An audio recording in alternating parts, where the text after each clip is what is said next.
Welcome. How do Christians know that the Bible came from God? What's the evidence? Well, in the past 5 programs, we've been presenting that evidence, and today we have an equally important question. That is, how do we interpret the Bible?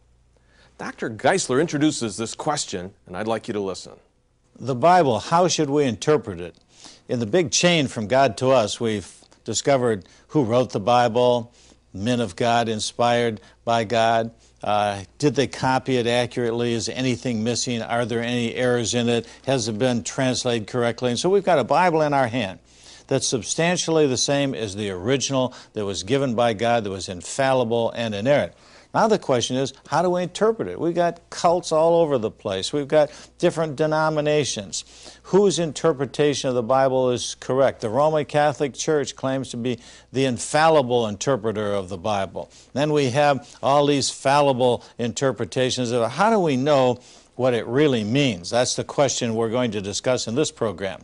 Okay, let me lay down some simple principles. Try to put the cookies on the bottom shelf here, because we could talk in scholarly language and everybody would be confused. Someone said the definition of a scholar is teaching something he doesn't understand to people who don't understand it either, and that's not funny. So I'll try not to be a scholar here and put the cookies on the bottom shelf. Number 1.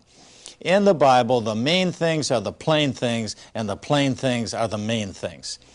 Don't worry about all the little details. Scholars will argue from now until doomsday what the 7 thunders uttered, who the rider on the red horse and the white horse is, which end of the tribulation we're coming out of. Don't worry about those things.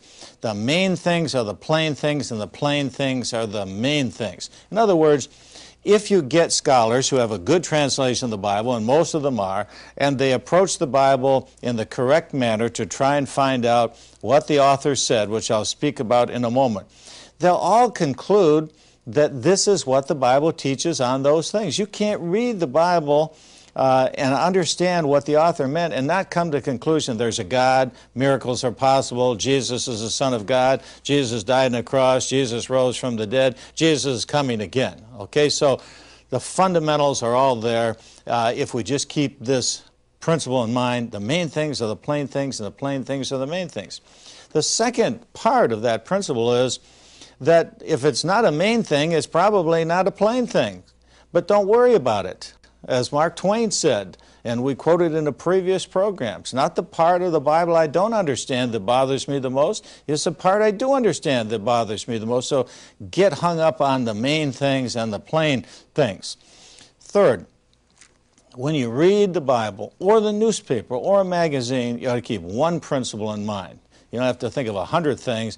What did the author mean by it? It's not what does it mean to me, not what I would like it to mean, but our obligation is to find out what the author meant. Now, we've got a group of people today, to use a $10 word, are called deconstructionists. They're trying to deconstruct the meaning of the Bible. They say the author is dead, the reader is alive. Doesn't matter what the author said.